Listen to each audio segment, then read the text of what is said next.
Hi my dear student, I am Nitesh Kumar Verma. आज मैं आप लोगों को सेल बायोलॉजी का जो है अगला टॉपिक पढ़ाने के लिए जा रहा हूँ, जिसमें आपका सेल थियरी। थोड़ा सा वैसे हमने सेल थियरी के बारे में उसमें चर्चा की थी, लेकिन जो मतलब वो पहला आपका चैप्टर समझ लीजिए इंट्रोडक्शन था, और उस इंट्रोडक्शन के बाद फिर जो मतलब हम अपना जो है नेक्स्ट टॉपिक स्टार्ट करने जा रहे हैं, सेल थियरी। ठीक है, तो सेल थियरी जो दिया मैंने आपको बताया था कि सेल थियरी स्लाइडेन और स्वान नामक साइंटिस्ट के द्वारा, ठीक है, किसके द्वारा दिया गया था? स्लाइडेन और स्वान।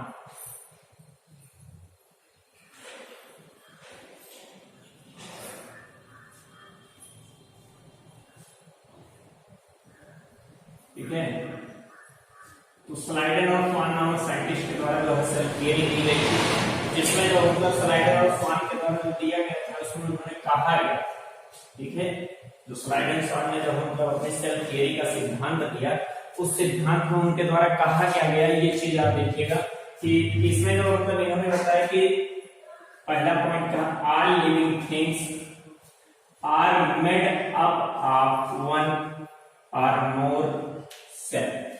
ठीक है, कि all living things are made up of one or more cell, यानी ये कहा जाता है कि जितने भी जीवित जीव हैं वो एक या एक से अधिक कोशिकाओं के द्वारा निर्मित है। पहला पॉइंट इन्होंने ये चीज कहा था।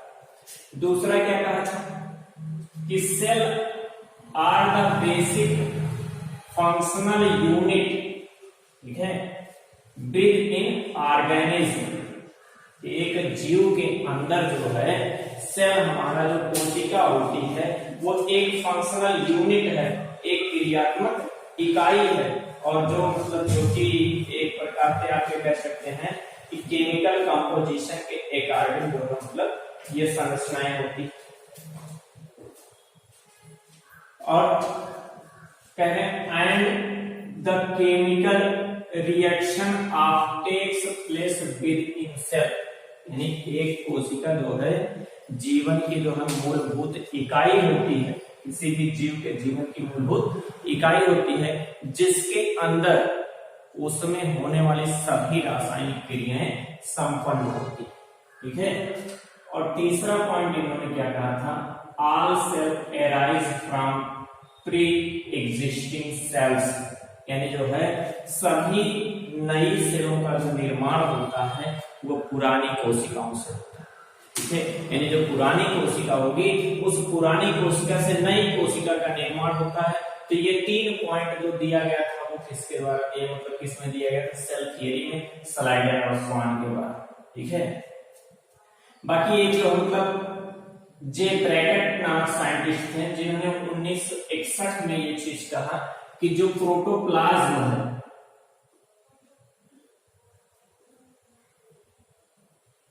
जो प्रोटोप्लाज्म है वो जो है मतलब जीव द्रव्य का, या मतलब एक जीव द्रव्य का जो कोशिका जो है जो होती है, वो जीव द्रव्य का या प्रोटोप्लाज्म का एक जो है ड्रॉप नहीं, एक बूंद नहीं होती है, बल्कि ये चीज होती है कि वो जीवन की आधारशिला होती है। ठीक है, या आणविक फैक्ट्री होती है। ये कहा गया कि मतलब जो है जो कोशिका होती है वो जीव द्रव्य का एक बूंद ही नहीं, बल्कि जो है उस कोशिका मतलब पूरे जो है कोशिका की एक आणविक फैक्ट्री होती है। तो ऐसा पॉइंट जो है जे ब्रैकेट के द्वारा। ठीक है, तो ये चीज था। इसके बाद फिर जो है टाइप ऑफ सेल की बात करते हैं। ठीक है, सेल जो है 2 टाइप्स होते हैं, प्रोकैरियोटिक और यूकैरियोटिक।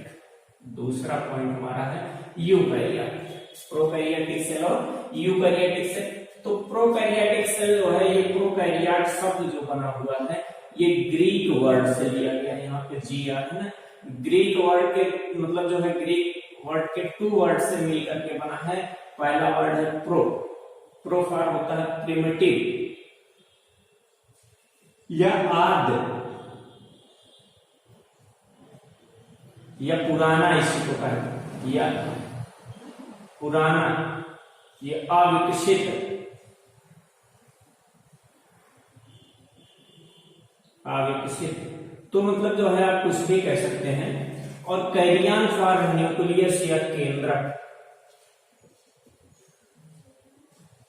यानी आप ये कह सकते हैं कि ऐसी कोशिका जिसमें जो है अविकसित केंद्रक उपस्थित है, अविकसित न्यूक्लियस उपस्थित हो या अनडेवलप्ड जो है न्यूक्लियस प्रेजेंट हो, यानी इस सेल के अंदर जैसे मतलब हम कह देंगे मतलब जो है जैसे कोई एक बैक्टीरिया सेल है, ठीक है, इसके अंदर इसका क्या है साइटोप्लाज्म क्रोमोसोम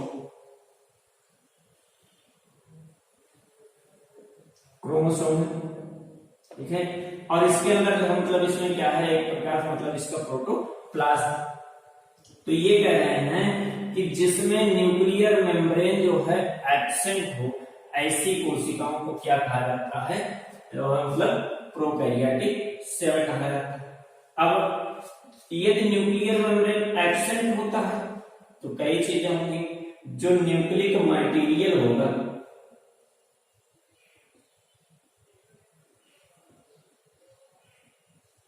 जो न्यूक्लिक मटेरियल होगा वो क्या होगा कि मतलब जो है साइटोप्लाज्म में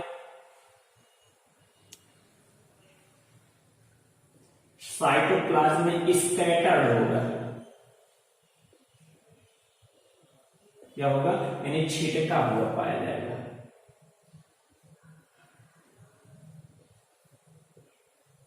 साइटोप्लाज्म में बिखरा रहेगा, तो ये कंडीशन होता है। और ये न्यूक्लियस के ऊपर न्यूक्लियर मेम्ब्रेन नहीं होता तो उसे न्यूक्लियोइड कहा जाता है। ये वर्ड आप जानते रहिए, क्वेश्चंस में पूछे जाते हैं। तो न्यूक्लियर मेम्ब्रेन के ऊपर जो न्यूक्लियर मेम्ब्रेन नहीं पाया जाता न्यूक्लियस के ऊपर, उसी को तो हम न्यूक्लियाइड टर्म दिया गया, ठीक है। और उसके बाद फिर ये बताया जाता है कि इसमें जो राइबोसोम होते हैं, राइबोसोम वो 70S टाइप पाए जाते हैं। यस पार्ट स्वीडनबर्ग नामक साइंटिस्ट के द्वारा किया गया, तो इसे स्वीडनबर्ग यूनिट कहा जाता है। तो 70S टाइप का पाया जाता है। डीएनए मटेरियल जो होता है, डीएनए ये जो है मतलब इसका न्यूक्लिक मटेरियल डीएनए और आरएनए, डीएनए और आरएनए, ये जो होता है ये क्या होता है सर्कुलर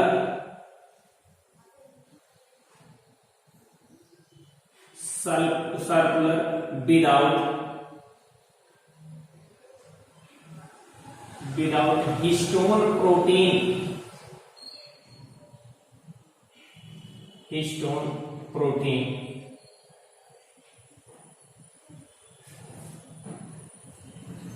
ठीक है। यानी जो डीएनए आरएनए क्या होता है सर्कुलर विदाउट हिस्टोन प्रोटीन होता है। और ये एग्जाम्पल में देखा जाए, ठीक है, एग्जाम्पल में हमारा क्या क्या आता है, bacteria, blue green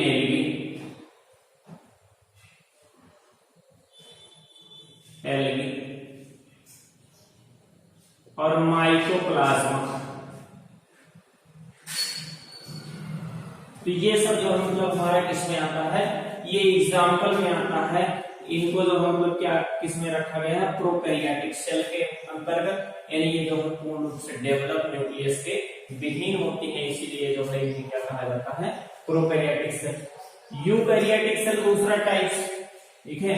you for होता है, ये भी ग्रीक वर्ड के दो शब्दों से मिलकर बना हुआ। यू फॉर होता है गुड और वेल और ट्रू, कैरियन फॉर केंद्रक या न्यूक्लियस, ठीक है, न्यूक्लियस या केंद्रक, ऐसी कोशिका जिसमें जो है वेल डेवलप यानी अच्छे प्रकार से विकसित, या जो मतलब गुड या अच्छा, या फिर ट्रू माने सत्य केंद्रक पाया जाता हो, तो ऐसी कोशिकाओं को जो है क्या कहा जाता है, तो मतलब आप इसे क्या कहते हैं, यूकैरियोटिक सेल। थोड़ा सा चेक कर लें, देखें आवाज कहीं नहीं तो पता चले कि आवाज ही कट रही हो और जो है हम बोलते जाएं, नहीं आवाज सही है। तो इस प्रकार से जो मतलब प्रोकैरियोटिक सेल कहा जाता है। अब प्रोकैरियोटिक सेल में जो है ट्रू न्यूक्लियस प्रेजेंट होता है, ट्रू न्यूक्लियस हो गया। और इसके बाद फिर मतलब जो है जैसे आप ये कहते हैं कि मतलब साइटोप्लाज्म का जो मटेरियल होता है वो जो है न्यूक्लियर मेम्ब्रेन में होता है। Nuclear material, nucleus material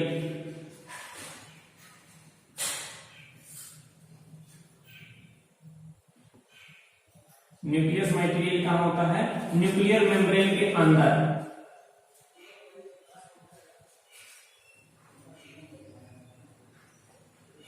nucleus membrane के अंदर होता है। और इसमें एक चीज और था कि राइबोसोम के अलावा और कोई सेल ऑर्गेनेल्स जो होते हैं प्रोकैरियोट में, cell organ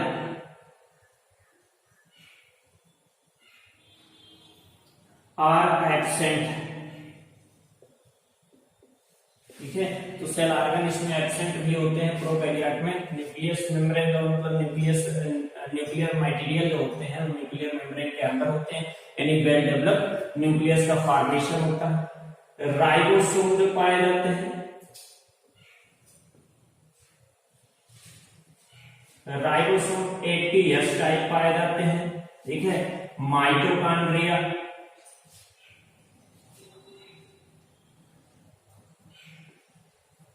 plastid, endoplasmic reticulum या ER, गाल्जी बॉडी, ठीक है, लाइसोसोम एक्सेट्रा। ये सब मटेरियल क्या होते हैं इसके अंदर प्रेजेंट होते हैं। जो इसका डीएनए होता है, डीएनए मटेरियल, ये जो है सर्कुलर होता है with histone protein, with histone protein. ठीक, तो इस प्रकार के मतलब जो है हम यूकैरियोट सेल में देखते हैं कि ये सब संरचनाएं होती हैं, यानी जितने भी जो है सेल ऑर्गेनेल्स होते हैं या जितने भी कोशिकांग होते हैं वो सब उपस्थित होते हैं। तो इस प्रकार के जो मतलब और इसमें जो मतलब जो इसकी फिजियोलॉजिक प्रोसेस होती है वो थोड़ा और जो है मतलब हाईली होती है और कॉम्प्लेक्स होता है यूकैरियोट की अपेक्षा। और एग्जांपल में अगर देखेंगे तो एग्जांपल का मतलब यही 3 सेल्स आप छोड़ दीजिए, बैक्टीरिया, ब्लूग्रेसिटी और माइकोप्लाज्मा। 3 सेल अगर यदि आप छोड़ दीजिए, इन तीनों सेलों को छोड़ने के बाद, ठीक है, 3 सेल के बाद जितनी भी सेल्स बचती हैं वो सब क्या है? यूकैरियोटिक सेल्स होती है। अगला पॉइंट है पार्ट ऑफ सेल। ठीक है, सेल में कौन कौन से पार्ट होते हैं? भाई पार्ट को इस प्रकार से अगर डिवाइड किया जाए तो और पार्ट होते हैं, लेकिन हमको जो देखना है उसमें जो मतलब उस सेल में जो मतलब प्रोटोप्लाज्म जो होता है, ठीक है, वैक्यूल यानी कुछ रिक्तिकाएं पाई जाती हैं। सेल वॉल, प्लांट सेल में सेल वॉल और एनिमल सेल में cell membrane, only cell membrane. ठीक है, तो इस प्रकार से 3 यानी जीव द्रव्य हो गया, रिक्तिका हो गया, कोशिका भित्ति हो गई। तो इस प्रकार से 3 पार्ट में डिवाइड किया जाता है सेलों को। ठीक है, अब ये हम बात करें सबसे पहले प्रोटोप्लाज्म की या जीव द्रव्य की। जीव द्रव्य की, ठीक है, तो जो जीव द्रव्य होता है इसकी खोज जो किया गया था वो डुजार्डिन नामक साइंटिस्ट के द्वारा 1835 ईस्वी में किया गया। ठीक है, 1835 ईस्वी में डुजार्डिन नामक साइंटिस्ट के द्वारा जो है जीव द्रव्य की खोज की गई, लेकिन इन्होंने इसको क्या कहा? सारकोड कहा। क्या कहा? सारकोड, सारकोड नाम दिया। ठीक है, उसके बाद फिर एक साइंटिस्ट आए जेक्यू फ्लोवर, जेक्यू फ्लोवर, इन्होंने इसे प्लाज्मा लेमा कहा। ठीक है, इसे क्या कहा? प्लाज्मा लेमा, या plasma lemma word JQ flower के द्वारा दिया गया। ठीक है, अब इसके बाद फिर प्रोटोप्लाज्म को नाम दिया गया। ठीक है, प्रोटोप्लाज्म नाम को पुरकिंजे के द्वारा 1837 में दिया गया था। यानी जीव द्रव्य शब्द जो दिया गया था, जीव द्रव्य, वो जो है पुरकिंजे ने जो है जीव द्रव्य कहा या पुरकिंजे ने प्रोटोप्लाज्म कहा। ठीक है, और एक साइंटिस्ट है ह्यूगो वान मोहल। ठीक है, ह्यूगो वॉन मोहल, जिन्होंने 1846 ईस्वी में जो है प्लांट सेल के बारे में अत्यधिक मतलब अध्ययन करके, एक डीपली अध्ययन करके उसका वर्णन किया। तो इस प्रकार से ये सब चीजें एक जो मतलब टीजीटी पीजीटी के लिए स्पेशल क्वेश्चंस बनते रहते हैं, जिसमें हक्सले नामक साइंटिस्ट जो थे, इन्होंने कुछ अपना जो मतलब वक्तव्य दिया था प्रोटोप्लाज्म के बारे में, कुछ वर्ड कहा था, जिसमें इन्होंने कहा था कि protoplasm physical basis of life होता है, ठीक है, यह जीव द्रव्य जीवन का भौतिक आधार होता है। किसने कहा? हक्सले नामक साइंटिस्ट ने, ठीक है, किसने कहा? हक्सले नामक वैज्ञानिक ने जीव द्रव्य को जीवन का भौतिक आधार बताया, ठीक है। और फिर यदि फिजिकल प्रॉपर्टी देखी जाए इसकी, प्रोटोप्लाज्म की फिजिकल प्रॉपर्टी यानी फिजिकल प्रॉपर्टी ऑफ प्रोटोप्लाज्म की बात की जाए, यह जो है जीव द्रव्य के भौतिक गुण की बात की जाए, तो जीव द्रव्य जो होता है स्वच्छ या फ्रेश होता है, ठीक है, कलरलेस होता है, किसी भी कलर का नहीं होता है, जेली लाइक जिलेटिनस होता है, जिलेटिनस सब्सटेंस, ठीक है, यानी जो है जेल, सॉल और जेल आप देखते हैं ना, जेल का मतलब होता है थोड़ा जो मतलब गाढ़ा, लेकिन बहुत ही अधिकतम गाढ़ा नहीं, ठीक है, और बहुत पतला भी नहीं, यानी जेल लाइक स्ट्रक्चर। जिलेटिनस का मतलब होता है आणविक जैसा जो है सब्सटेंस होता है, उसके अंदर कुछ अणु प्रेजेंट होते हैं, तो उस प्रकार से इसमें विस्कस होता है यानी चिपचिपापन होता है, इन्हीं के कारण मतलब जो जिलेटिनस सब्सटेंस होते हैं इसी के कारण ये क्या होता है? चिपचिपा होता है। इलास्टिक होता है, इलास्टिक का मतलब है उसको खींच लिया जाए, छोड़ दिया जाए, फिर वो अपने स्थान पे आ जाता है। जैसे हम अपने त्वचा की बात करते हैं, त्वचा में जो मतलब इस प्रकार से जैसे संरचना के त्वचाओं को खींच लिया जाए, तो वो जो है त्वचा को जो खींचने के बाद तो वो जो है बढ़ता है और घटता है। इस प्रकार से हमने बताया कि ये इलास्टिक होता है, जैसे प्रोटोप्लाज्म में जो कुछ इलास्टिसिटी होती है, जैसे हम अपने स्किन पर से खींचते हैं फिर छोड़ देते हैं, ये उसी स्थान पे जा रहा है ना, यानी इलास्टिसिटी वो किसके कारण होता है? प्रोटोप्लाज्म के कारण होता है। ग्रेन्यूल्स प्रेजेंट होते हैं, कुछ मतलब ग्रेनुलर कहा जाता है, इसे कणिका युक्त होते हैं, ठीक है, और वैक्यूल के कारण ये जो मतलब कुछ जैसे जिसमें वैक्यूल्स होते हैं, जैसे इस प्रकार से मान लीजिए मैं इस प्रकार से जैसे वैक्यूल्स स्थान स्थान पर हैं, जिसके कारण से पेनफुल होता है या झाग युक्त होता है। जैसे हम जो मतलब निर्मय को किसी चीज को ऐसे घोल दें और ऐसे करते हैं तो उसके बाद गुज्जे जैसे बन जाते हैं ना, वो झाग युक्त होता है। और दूसरी चीज कि ये कुछ आउटर स्टिमुली आप ये कह सकते हैं या बाह्य प्रेरकों के प्रति, ठीक है, जो बाहर से कोई संवेदना हमें स्टिमुलस मिलती है उसके प्रति जो होता है ये अपना रिस्पांस देते हैं। जैसे बाय स्टिमुलेशन में जैसे किसी को जो मिर्गी का झटका आता है या बिजली का आघात लगता है या किसी कोई केमिकल मटेरियल है, तो इन सब के प्रति जो रिस्पांस कौन देता है? हमारा प्रोटोप्लाज्म या जीव द्रव्य, ठीक है। तो इसमें मतलब जो है इसी में आगे आप देख लीजिए कि प्रोटोप्लाज्म मूवमेंट की बात की जाए, ठीक है, जैसे जीव द्रव्य के भ्रमण की बात की जाए, ठीक है, मान लीजिए कि ये सेल है, ठीक है, यहाँ पे देख लीजिए कि ये जो मतलब एक सेल है, ठीक है, और एक सेल और हम बना रहे हैं, मान लीजिए कि ये सेल है और ये प्लांट सेल है जिसमें जो मतलब बड़ा सा जो क्या प्रेजेंट है? वैक्यूल प्रेजेंट है, वैक्यूल या रेक्टिका प्रेजेंट है, और इसमें भी मान लीजिए मतलब ये भी प्लांट सेल है, इसमें भी मान लीजिए रेक्टिकाएं प्रेजेंट है, न्यूक्लियस है, ठीक है, इस प्रकार से न्यूक्लियस है, रेक्टिकाएं हैं और भी कोशिकाएं हैं, ये सब चीजें हैं ना। तो इसमें जो मतलब अब इसमें इनमें जो मतलब इनके जीव द्रव्य के जो है घूमने के आधार पर, इनके भ्रमण के आधार पर इन्हें 2 टाइप्स में डिवाइड किया गया है, ठीक है। ये ऐसे मतलब मूवमेंट को क्या कहा जाता है? जैसे जीव द्रव्य भ्रमण को हम कहते हैं साइक्लोसिस।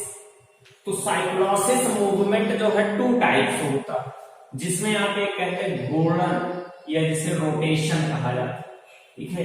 रोटेशन का मतलब क्या होता है कि यदि जीव द्रव्य में यदि मतलब इस सेल के अंदर उपस्थित जो प्रोटोप्लाज्म है, जो जीव द्रव्य है, वो सेल मतलब जो है वैक्यूल या रेक्टिका के चारों तरफ एक ही दिशा में भ्रमण करता है, एक ही दिशा में मूव करता है, ठीक है। यानी जो मतलब चाहे इस वैक्यूल के इस वैक्यूल के यानी वैक्यूल के चारों तरफ एक दिशीय मूवमेंट, चाहे वो जो है क्लॉकवाइज या एंटी क्लॉकवाइज से कोई इफेक्ट नहीं, सिर्फ ये चीज आप कह सकते हैं कि सिर्फ एक दिशीय मूवमेंट करता है, एक दिशा में मूव करता है। तो ऐसे कंडीशन में जो मतलब ऐसे मूवमेंट को क्या कहा जाता है, रोटेशनल या घूर्णन, ठीक है। और रोटेशनल या घूर्णन कहा जाता है। ये एग्जांपल हमको देखने के लिए मिलता है वाइलेसनेरिया और हाइड्रिला प्लांट के लीव्स, ठीक है। वाइलेसनेरिया या हाइड्रिला प्लांट के लीव्स में जो है ऐसा मूवमेंट मिलता है, ठीक है। नेक्स्ट पॉइंट है दूसरा वाला टाइप का है परिसंचरण या सर्कुलेशन, ठीक है। सर्कुलेशन का मतलब होता है कि प्रोटोप्लाज्म चाहे जिस दिशा में मूव करे, ठीक है। प्रोटोप्लाज्म मतलब जो है मेनी टाइप्स जो मतलब कई दिशाओं में जो है मूव करता है, तो कई दिशाओं में जो मूव करने का प्रोसेस होता है उसको सर्कुलेशन कहा जाता है या परिसंचरण कहा जाता है। तो कई दिशाओं में, और ऐसा एग्जांपल हमको मिलता है स्टेमिनल हेयर इन ट्रेडिस्पेंसिया, ठीक है।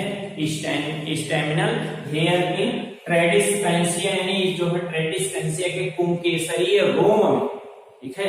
पुंकेसरीय रोम में, या इसको इसे जो है रोहिया डिस्कलर नाम से भी जाना जाता है, ट्रेडिस्पेंसिया को रोहिया डिस्कलर। तो ऐसा नहीं मतलब जो है ये सब क्वेश्चन आपके स्पेशल है, तो मतलब किसके लिए, टीजीटी पीजीटी आप से जो मतलब बहुत ही स्पेशल क्वेश्चन होते हैं, ये आने की संभावना अधिकतम रहती है। तो जो है मतलब अगर रोहिया डिस्कलर के नाम से दे देगा तब भी आप जो मतलब इसी चीज को जानिएगा कि सर्कुलेशन मूवमेंट है, ट्रेडिस्पेंसिया दे देगा तब भी आप इसी को जानिएगा, ठीक है। और उसके बाद एक मूवमेंट जैसे पश्चिमाभिकीय या सीलियरी मूवमेंट, ठीक है। सीलियरी मूवमेंट का मतलब होता है जैसे सीलिया या फ्लैजिला पाया जाता है जो क्लेमाइडोमोनास होते हैं। क्लेमाइडोमोनास में इस प्रकार से जैसे फ्लैजिला पाया जाता है और ये फ्लैजिला के थ्रू जो है मूव करते हैं, तो ऐसा मूवमेंट जो है सीलियरी मूवमेंट कहलाता है, ठीक है।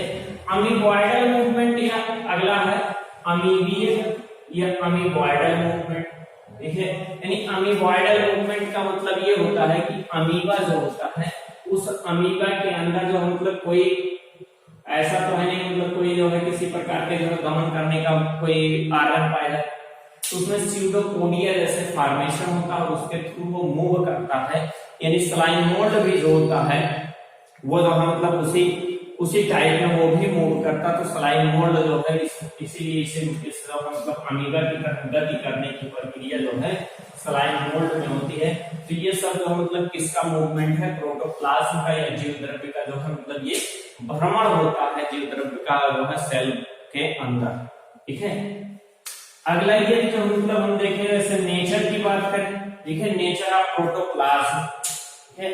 तो कई साइंटिस्टों के द्वारा ये चीज बताया गया है, ठीक है, कई साइंटिस्टों के द्वारा बताया गया है कि जो है मतलब अलग अलग टाइप्स के जैसे नेचर होते हैं, प्रकृति होती है कि कैसे कैसे, जैसे लोगों ने बताया कि मतलब जो है जीवद्रव्य इस प्रकार से है, कुछ के द्वारा बताया गया कि नहीं ऐसे नहीं ऐसे है, ठीक है। तो इस प्रकार से जो है सबके द्वारा देखने की प्रक्रिया के अनुसार मतलब जो है जीवद्रव्य की बात की गई, ठीक है, कि जीवद्रव्य ऐसे टाइप का है, इस टाइप का है, ठीक है।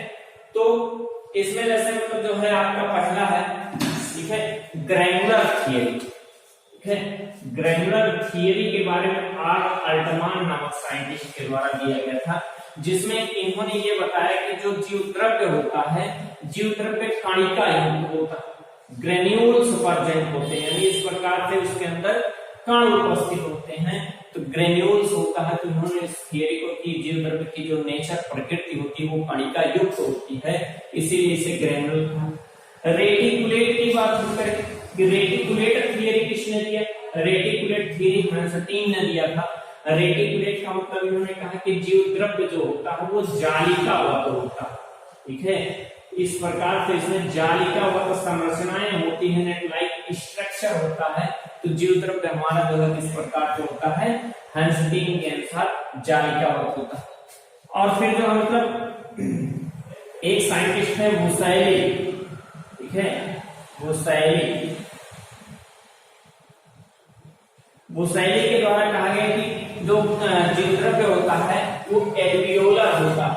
यह जो मतलब एल्वियोलर का मतलब होता है वायु कोष्ठकमय, यानी जो है एल्वियोलाई प्रेजेंट होते हैं। ठीक है, कोशिका मतलब जीवद्रव्य के अंदर एल्वियोलाई प्रेजेंट होते हैं, तो इस प्रकार से एल्वियोलर संरचना में होता है।